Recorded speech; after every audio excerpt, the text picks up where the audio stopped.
All right, thank you all for being here. We're going to start this part of the forum. My name is Jaden Bowman. I have the pleasure of serving as the student body president of Louisiana State University Baton Rouge. And I'm Abby Grace Milligan. I serve as student body vice president. And joining us today on the forum as our panelists are Dr. Abby Baines, who serves as the vice chancellor for enrollment and student engagement at LSU Alexandria. Ms. Brianna Bourgeois, who is a student at LSU Health Sciences New Orleans. She's an MD and PhD candidate. We have Ms. Keena Sweet, who is a medical coding and billing program director for LSU Unis. Destiny Harrison, who is an LSU Alexandria student, and Dr. Kim Williams, who is an instructor of construction management and online programs coordinator. So Dr. Tate, if you would just open up with some opening comments and get started after that. First of all, thank you for hosting this and taking the time out to have this conversation. I know you all are very busy. I believe some of you might be in finals or maybe even be done with them, I hope. But anyway, I appreciate you taking the time doing this. It's exciting to be here at LSU. I want to also note that my wife is here in the room, Kim Cash Tate, who is, I think, enjoying being here at LSU. She affirms that. So very excited about being here with you today. Been having some great conversations. Look forward to your questions. And I do want to give you this freedom. I know this is the South. People are very careful about what they ask. And then you leave and wonder, should I have asked that? Take it off the table right now. While I believe in the genteel way, you should feel free to ask anything you want to ask that you think is extremely important for your next president. And don't worry about being politically correct or anything of that sort. Just get right at it because you have a big decision to make and you need to know the person you're going to pick. So thank you and look forward to talking. Dr. Baines, would you like to ask the first question? Hi, good morning. Thank you for your time. There are times that student affairs as a division of the university can be seen by stakeholders, sometimes even by some faculty, as being secondary to the main mission and only seen as the fun side of the university. So how do you respond to that perception to ensure that this critical area continues to be an integral part of a holistic education? That's a really fascinating question because it often gets down to money, as you well know. Where do we invest money, right? So I cut right to it.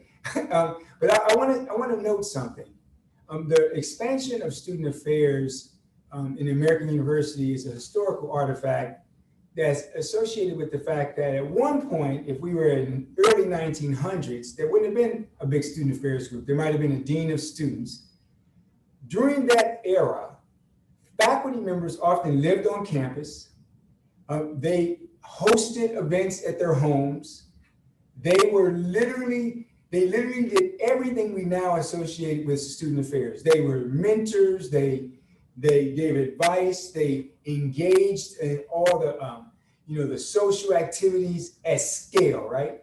And over time, as research universities began to develop in the United States, and LSU is exactly that way, and its system more broadly as well, there became a bifurcation between what faculty members were expected to do and what the university at large was expected to do. So we're still responsible for counseling, advising. It used to be a time professors were the ones who gave the advice about what courses to take.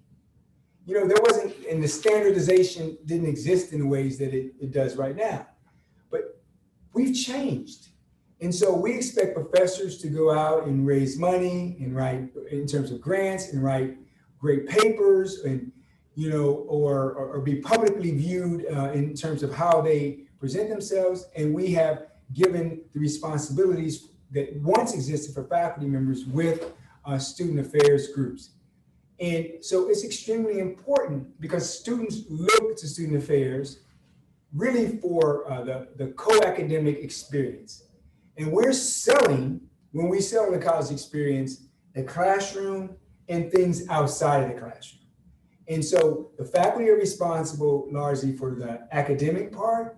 And I think the rest of the enterprise that the students who need to develop, now we know that people come at different developmental stages. The standard typical students at 18, but there are veterans who come in and people who are older and have different life experiences. They all need to have their, outside of the classroom experiences dealt with and managed in ways that are going to make them feel included and part of the community. And that has to happen hand in hand. Now, one thing I will say, you didn't ask me, there needs to be a strong relationship between academic affairs and student affairs, especially for grad students, where usually the word student on campus means undergrad. And typically student affairs, they don't think about the graduate student function and professional student function, but all those need to come together and create really strong experiences for students more broadly. So I'm a big advocate and work closely with my colleague in student affairs at the University of South Carolina. And as graduate dean at Washington University, I partnered with the vice president for student affairs, Lori White, and we created programs for graduate and professional students that were akin to those that the undergrads had, but just more specific for that population. So I think it's important to partner with student affairs. Thank you. All right, next we'll have Brianna Bourgeois. Hi. So my question, or it starts out with a statement, but graduate and medical students often experience a power dynamic where faculty advisors or attending physicians can make it difficult to succeed if the student is not liked. How will you ensure that students who experience harassment can speak up and not feel that their academic career will be in jeopardy? Well, you should have policies in place that if you're an MD, PhD student, you should be able to change mentors. When I was a graduate dean, we rotated MD, PhD students across 3 rotations in the first year, and then you picked the rotation you thought was best suited for you based upon the engagement with the group. And it also gave you a chance to interview and engage with the students who were in the lab, and they can tell you point blank whether or not the person is problematic and whether they're suffering. And so then you go to the next lab. I think that's extremely important. I don't know when you say harassment is not acceptable, period.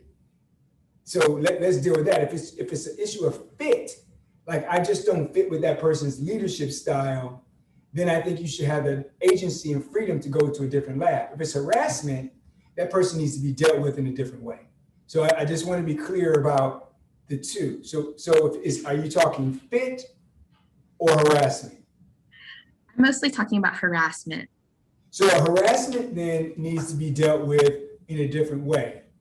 Generally speaking, if you're harassing a student, whether it's some sort of mental harassment, I don't know if you're talking sexual harassment, depending on the type of harassment it is, it has to be dealt with in different ways. If it's just berating students and not making them feel good about who they are as intellectuals and their ability to perform, that's generally dealt with by department chairs. And if they fail, it has to be dealt with by deans.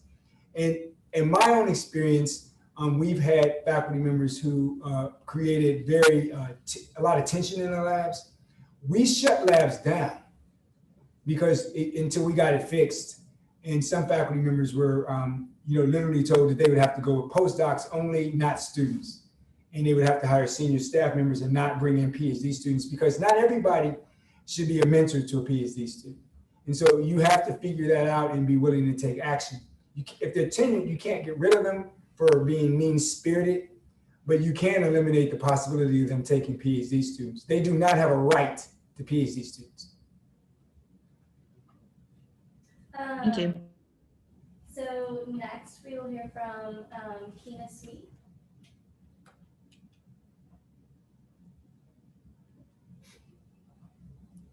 Ms. Sweet.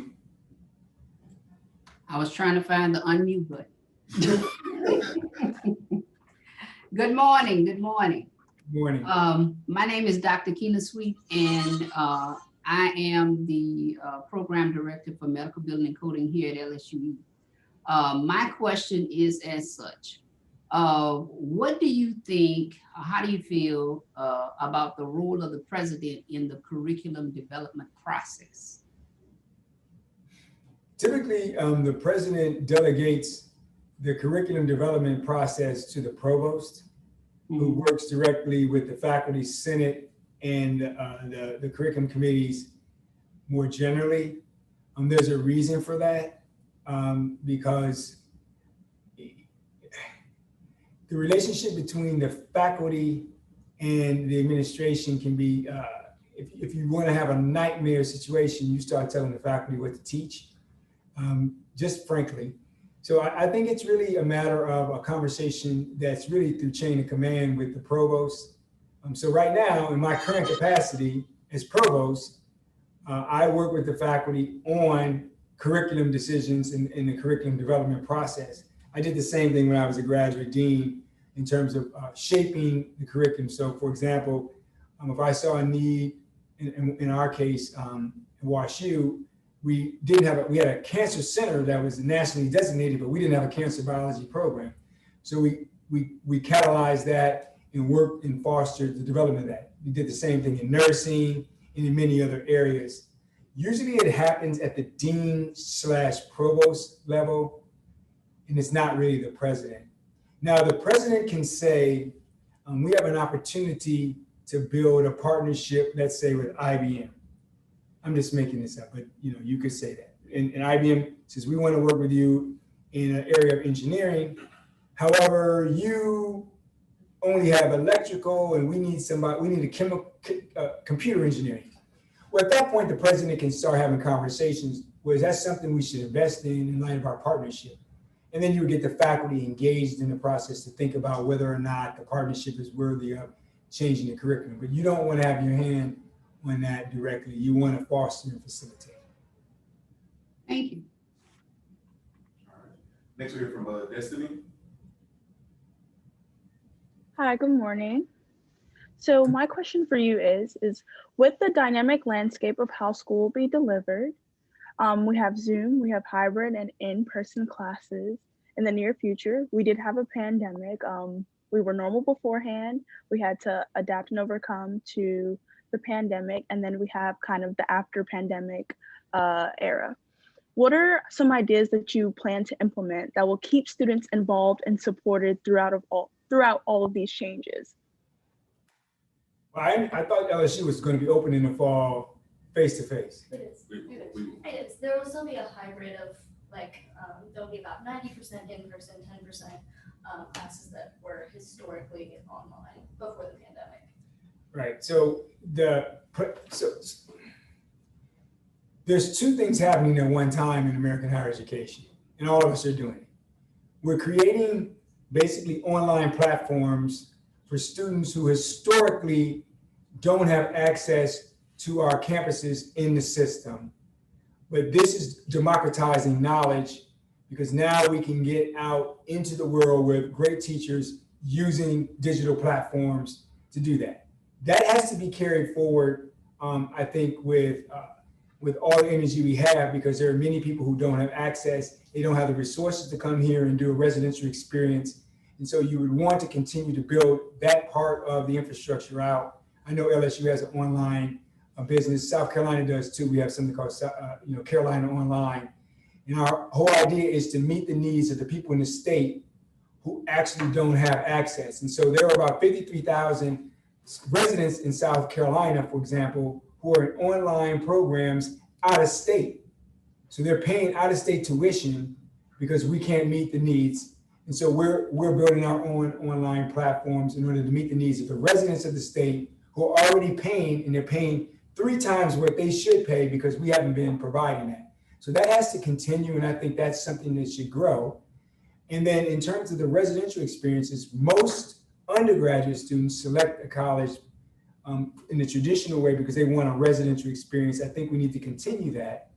But we did learn some things during the pandemic. There are certain hybrid environments that have efficacy in terms of students are learning and they seem to be effective. And I think it's most appropriate if departments decide they want to continue to offer some of those as long as they're effective. I think asynchronistic learning is the least effective. I'm just going to be out here and just keep it real. I think we had to do that.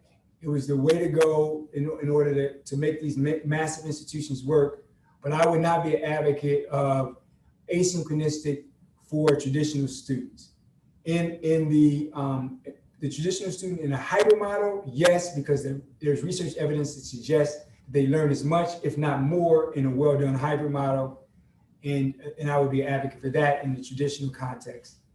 In the online context, if I'm working full time and I'm a parent, asynchronistic is absolutely probably the way I'm going to have to go, and that's the best practice for that group. So it just depends on the audience, and I think you have to tailor it for what the students need. Thank you. Dr. Kim Williams. Good morning.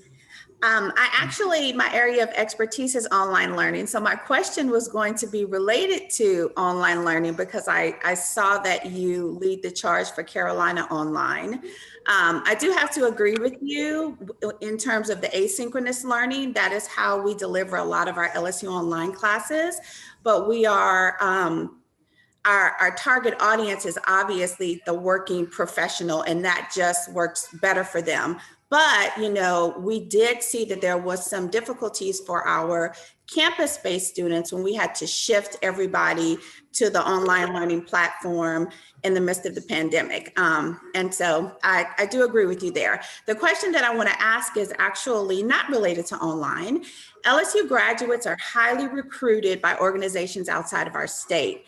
And it's important for us to try to retain our top talent here in Louisiana. How can we encourage our students to stay home, to stay in Louisiana and develop a stronger workforce? Well, the key on the economic development side is if you're incubating new businesses that they're involved in while they're in school, you're more likely to keep your top talent, especially if the new businesses are providing stock options and things of that sort. In the end, it's about money. So students follow the money. Let's just take teachers, for example. You know, you might invest a lot of money in education here in your schools of education. If I can cross the border and I go over to Dallas, so if I'm up at Shreveport, let's say I get an education degree and I'm become a teacher and I have a choice between Shreveport and Dallas. But Dallas is going to pay me $5,000 more a year and have better health benefits. I'm going to lose. So simultaneously, while we're educating people here in the system, we've got to be working in tandem with our leaders across the state to make sure that the wage premiums are actually competitive, especially to the states that are contiguous to Louisiana. Because I don't have to be far from home. I can still see my mother, and I can go up there to Dallas or go over to Houston and make $5,000 to $10,000 more and teach the kids there, and I'm doing the exact same job. And if I stay here, I'm not gonna, long term, I might lose $200,000, $250,000 in 40-year life income, plus have a worse retirement if I stay. So you've got to find a way to keep the state competitive on all these, external factors. And in the business front, I really think outside of like public service, you've got to have companies developing and emerging around the technological work that's done here and get undergraduate and graduate students involved in really innovative and creative things. They will stay to be part of projects that they've been involved with, especially if those projects end up generating significant capital. So those are the kinds of things you have to do simultaneously and advocate for. The president of LSU should be advocating for better salaries for teachers in the state of Louisiana. I know it might not seem like the obvious thing to do because this is a zero-sum game. They're going to give only so much money. But if you don't increase the salaries, for example, for teachers, you're not going to get better students, and you're not even going to be able to keep the people you're preparing in those big fields to stay in the state of Louisiana. So those are the kinds of things you have to do simultaneously. I have a question from the last panel for you, Dr. Tate. How has your academic work in CRT affected the way you intend to administer the university, especially in the context of student advocacy and accountability? So that work, which I did maybe in the early 90s, actually is less applicable than the work that I started about 20 years ago in St. Louis. And in St. Louis, I started a research program that's geospatially driven that attempts to understand the nature of opportunity in the state of Missouri. So I started to map the state, rural and urban communities, and look at what was happening in health and human development and education in the state and talk to policymakers about how we could advance what we were doing for people in rural and urban communities. That's probably been the most impactful work for me in terms of being a dean and now being a provost, in that I take those tools and use them to talk to people across the aisle, Democrats and Republicans. And it's a biblical response. If you read my papers from the last 20 years, almost all of them start with, who is my neighbor? And in the end, and I'm just gonna be, since people are asking me about my values, I am a Christian. And so that drives me more than anything I've written, what has already been written. And so I'm just being frank and I'm just being upfront with people because you need to know who I am.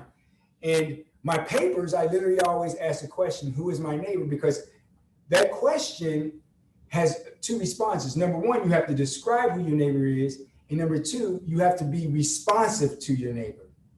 And in the end, that's what drives who I am. I want to know who you are, and then I want to know how I can help you. And then I want to respond in that way. And we talked about that a little earlier with the strategic planning functions and the kinds of things I try to do with students. And that really is the driver for me.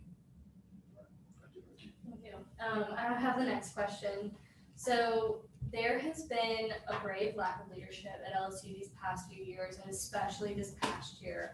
And this is no punch at any of the current leaders in administration. However, there has been a failure to truly represent the voices of students and what students truly want to see done on campus, or to react on campus. And so at what point are you going to be able to realize maybe the needs of students above what maybe administration, the board, or LSU attorneys are fighting for? Well, if you're leading any institution by attorneys, I'm married to a lawyer. She's a lovely person, but you know, they usually come to help you when you're messing up. You know, unless they're in the prevention mode of creating frameworks to keep you in a good place. But I think the key is, and I said this to you on the last meeting, you have to sit down with the student groups, undergrad, grad, and hammer out some things you're trying to get done together in a collective fashion. And the way this works is some things you're going to ask for that might be somewhat controversial outside the boundaries of LSU campus. So you figure out what you want to get done, and then you create a communications plan. Part of it is socializing with those folks outside of the campus who might not agree with everything that you're saying, but you go and you work to communicate with them why you're doing what you're doing, hear them too, and understand you're not going to win them all. And then the three values I think I mentioned earlier that I have are truth-seeking, be courageous, and be empathetic. And so part of, if we're presenting something and we think this is really the way it should go, and it's the empathetic way to operate, we then have to get as much evidence and document what we're doing and seek truth related to it and put the mirror up, but then we have to be courageous and go for it. And I think that that's the big part of what has to happen. You know, these are not easy jobs. And the big thing is, can you do all three of those things at one time? We all fall short at some point in time in what we're doing. The president can't. And then when they make a mistake, it's like, you have to acknowledge that you're making a mistake, be courageous, and just say, I blew that one. You know, I hope you can forgive me. Let's keep moving. But I would like to work with the different constituencies to really understand what they value. I told you earlier that the strategic plan is confusing to me and doesn't seem to be reflective of any engagement more broadly. And so I think that needs to happen right away. And that gives you an opportunity to have your voices heard. Things need to be written down and socialized across a span of time as you all change. It's not about waiting out the president and the vice president. It's about socializing that with the next group so that these plans can be carried out across administrations of student groups. Those are the kinds of things that I really have advocated for. And I told you in tangible ways, we've been able to get things done in institutions where I've been in terms of benefit structures and the like, that because we stuck to our plan and work with it. So I'm committed to that kind of thing. You can call any student group that I've ever worked with, and they will tell you point blank, that guy says what he means, and then he gets it done. And we just figure out how to do it. Okay, we'll jump back to you, Dr. Baines. So switching gears a little bit to really talking about funding for higher ed. In Louisiana, we've really struggled to get adequate funding from the legislature. Right now at LSUA, tuition and fees makes up 80% of the budget at the university, which places a huge burden, a financial cost on our students. So what would be your approach to ensuring that students receive the quality education that they deserve without continuing to increase the cost to them? Well, that's impossible. But let me tell you what's missing. And I'll explain why I say it's impossible. First piece is, so we're going to be real, we're talking real. Everything I've seen suggests that there's not a great relationship between LSU broadly and your state representative body. It doesn't seem to be really a lot of warm and fuzzies. So that relationship has to be worked on directly because they appropriate and they change the scope and scale of what happens in terms of tuition. Now, most universities in the South, I know LSU is committed to this, we're committed to it in South Carolina, have frozen tuition. We're not raising tuition. We're just not going to do it. We don't think the economy warrants it. People are really suffering with loan debt at scale. So we've frozen tuition. So what does that mean? It means our revenue is pretty frozen if we don't increase the number of students we admit. So first pass, you begin to increase the number of students you admit. And in many state schools, you try to increase the denominator of students that you admit, keeping the same number of in-state students while trying to add more out-of-state students who then end up subsidizing the in-state students with scholarship money. I don't know if you've tried that here. That's a big part of our design at the University of South Carolina. So just remember now, we've got to be able to go across the street in South Carolina and talk to the General Assembly. So what we say is we are admitting the same number of students from South Carolina as we always have. We're just admitting more. And those who we admit outside of the state pay 3 times the rate, and they subsidize the in-state students with scholarship money. So you follow where I'm going mathematically, and that is a big part of what we've had to do. That's been the model at Alabama, Tennessee, South Carolina, and other places. They literally have recruiters sitting in Chicago, in New Jersey, and other places, bringing students in from out of state, but they've expanded the pie. So you're still meeting the needs of the folks in state and leveraging the out-of-state dollars because people want to have an SEC experience. That's partly what you have to do. And then simultaneously, you're working with our case is the General Assembly to make the case to increase appropriations. And what we've had to do is to argue for increasing our ability to use our tuition revenue for scholarship money for students.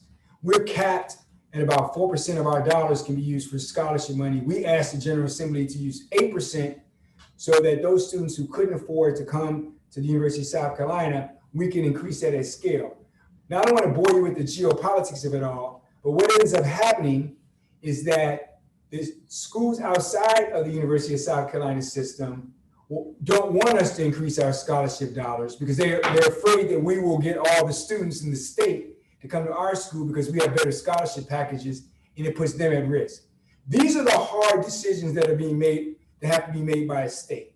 If you have a bounded number of students, and most of us are getting ready to hit a cliff in terms of birth rates, if you have a bounded number of students, have you overbuilt the number of schools you have in your state in light of the demographics? Our model is we want to increase the number of people who come to the university because there's a ton of students who don't have access and haven't been coming. We can get them in online, and we can probably, if we give more scholarship money, we can increase the amount of people who come.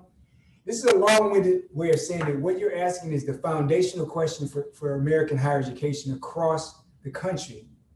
And it's going to require a multi-pronged approach, and people are going to have to understand that we can't just use percentages anymore. We have to say, how many people are we serving? And if we get to that, then we'll be able to increase the revenue and be able to put it back into our system in a way that will work. That's the game right now. It's arithmetic. It really is. Dr. Kim Williams, you have another question before you have to leave us?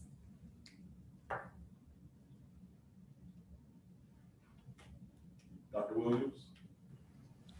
I'm sorry, I didn't hear you. My little girl is sick, so if you hear some noise in the background, it's her. We're getting ready to jump off so we can go to a doctor's appointment. Dr. Tate, can you tell us why you think that you are the best candidate to be LSU's next president? I don't want to talk in relative terms because the other two gentlemen are highly qualified individuals who I respect their reputations and the like. But just in talking about myself, if you look at my career trajectory, number one, in terms of the system, almost every one of the pieces of the system I have experience in. I've taught at a 2-year school, I've taught at 4-year schools, I've taught at research institutions of the highest order. You have medical campuses. I'm trained at one of the country's top medical facilities, Washington University in St. Louis, where I was responsible for the totality of the biomedical enterprise there. And it's a great biomedical enterprise. And I'm currently responsible for 2 very active medical schools at the University of South Carolina. Career-wise, I've been a professor, I've been a department chair, I've been a dean, vice provost, and executive vice president of academic affairs at an SEC school that completely aligns and mirrors the system you have here. So fundamentally, if you just went on work experience, you'd say that guy checks the box. I would also say that there are some other things that you need right now. Right now, you need somebody who has some courage, actually a lot of courage. To get on a plane to come down here in the middle of everything you all are dealing with, quite frankly, people said, don't do it. I said, no, they need somebody like me right now. Because I'm not afraid of the situation. I have a public health background. I understand trauma-informed practices, and I'm willing to talk to state legislative bodies about how we're going to get better. You need that right now. You don't need him and hawing. You need someone who can really talk directly to people and make them feel comfortable. At the same time, you have to keep the institution going operationally. That's what provosts do. We keep operations going and have them working and just revved up. And then finally, and I think it's the most important thing, the reason I do this is because of the students. Fundamentally, I'm a student-centered person. I really believe in the teaching and learning process, in the co-academic experiences that students have on campus, that they need to flourish and grow in that context. And I believe that across this state, you have the capability of doing that because this system is really special. And so it just needs someone who is going to take care of the different pieces of it and make sure that they have an opportunity to do what they do best. And so I feel like I'm prepared to do that. Again, I'm not going to speak in relative terms. You all have to decide who the best person is. But if you're just saying is the individual qualified and ready to operate, I feel very comfortable in that regard. Thank you. We'll jump back to you, Brianna. Right. So in New Orleans, Tulane is well known for health education, even though LSU Health Science Center produces a wide range of healthcare professionals and medical researchers. How will you increase community recognition for LSU health education and research? So there's recognition and there's doing really good things. There are 2 different things. And so I think the key is to do really good things. You'll be recognized if you do. And so Tulane is a private school. They're singularly messaged. I think right now you have New Orleans healthcare and you have Shreveport. You have some research entities spread around campus. They are not in a unified, organized frame. So from a messaging point of view, if we're just going to deal with your recognition aspect, the first thing you would want to do is organize the health sciences more broadly in the LSU system to have a united communications front. Because to date, it is actually divided, and it almost looks like they're competing against each other as opposed to really working together. So job one is to create a united health sciences front and then begin communicating as if LSU is an entity that's adding value, as opposed to I'm in New Orleans, I'm in Shreveport, I'm at this research center. No one really cares about that. They want to know what LSU is doing. And so Tulane doesn't have that problem. Tulane has great public health. Tulane has a great medical school, but they're talking in one voice. So you have to have the same voice. And right now, that's not the case. And I think that's the key for you. So you're absolutely right. You are doing good things, but it's almost framed as we did it. Look at you, you didn't do it. That's like beating yourself. You know, you just can't have that. And I think, you know, I told them last night, you know, I'm very respectful of regional investment, but simultaneously, it is just one entity with LSU on it. And so you've got to have one message in order to compete with the other places. Unlike South Carolina, where we compete with Clemson, and it's Clemson in South Carolina, it's just LSU here. There's no reason you should beat yourself. It's like falling on your own sword. So there's literally no reason for that to happen here. But you have to have a leader who demands it. And by the way, it's an organizational problem. And as I mentioned to the faculty, the health sciences needs an organizational person who's leading it and communicating. Advancement needs the same thing. And let's say advancement, which would include economic development, as well as all the philanthropic folks who go out and raise money. Those two entities need to communicate one singular message. We're solving the cancer problem. The advancement people are going out and making that case. The health science people are going out and making that case. One bringing money in and talking about getting faculty and students awards. The other actually helping to build the research infrastructure. And they're all communicating in the same way. That's what happens at private universities. I was at one for 18 years. We never cross-talked. We always were aligned in our messaging across the entity. Singular messaging. The same thing has to happen here. And if you do that, you'll get the recognitions. You'll get more people in the National Academy of Science. You get more NSF fellowships. We increased our folks with NSF fellowships at scale with singular messaging. And we went up to NSF and had the same messaging. That's the kind of thing you have to do. And I don't see that here. I mean, I'm just being frank. It's not that it's not good, there aren't good things happening. The messaging and the communication across the infrastructure is just not probably the way it should be. Dr. Sweet, do you have another question? Yes, ma'am.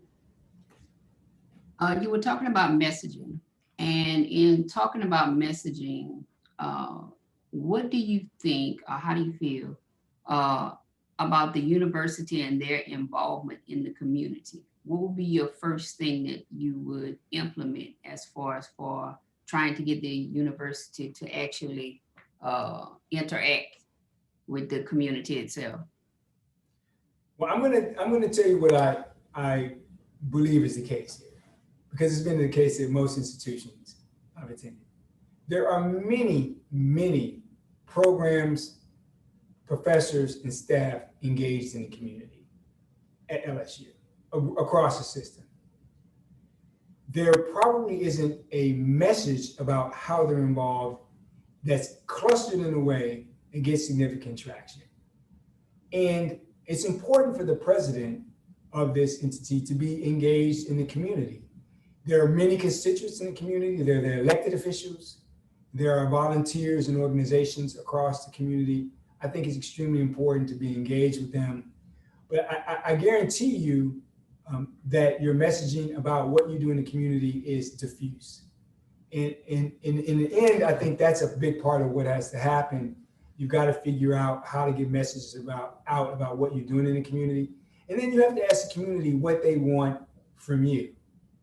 You know, I think we sometimes assume that if we volunteer to work in the community and engage with the community, that we're doing something. But it may not be exactly what the community wants. It may be to our advantage. And most community members are skeptical of universities because they've historically been the subject of the community engagement as opposed to initiating the conversations about what might happen. And so I would want to turn the power dynamics around, because the universities should be responsive to the community. a community responsive approach to me is extremely important. And so I think that first step, let's go out and ask, what exactly does the community want of us? Thank you. Okay, so my last question is, well, with the LSU system being so broad and there being so many regional institutions within this system, how would an LSU Alexandria student or even an LSU Shreveport student or any other student at the regional universities feel supported by you if you were named president? So is there a system-wide student government? No. Well, there you go. It's kind of low-hanging fruit, isn't it? So the first thing that would need to happen is that you elect individuals on your campus to represent the students. And every campus has that. It seems to me that you would bring those people together over time and begin having conversations about what are the common things that need to happen at the different schools. And just like you would have a Baton Rouge plan, there might be one for that you could imagine with a system, and there are certain things that you would want to make sure are being done across the system with students. And so I would assume, I'm kind of surprised, I'm smiling, I'm like, thank you, that's easy. Because if we're not doing that right now, that's something we definitely could do, and that would be quite exciting. It already happens in the SEC. So the student government folks in the SEC, they're not even in the same state. They have conversations about what's going on in the SEC. Why couldn't you do the same thing at the student government level within the system? It strikes me as that's the way to go, and that way you have your voice heard in a formal way. And I think then again, and let me tell you how it would work. Imagine that's happening with me. Then if you're the system president, then I can now go to the different chancellors and say, here's what I'm hearing from your student leaders. Is that happening on your campus? Let's make sure those things are happening on your campus and report back on how those things are happening. And that's the same way I operate on a campus level, but it would only be at a multi-institutional level.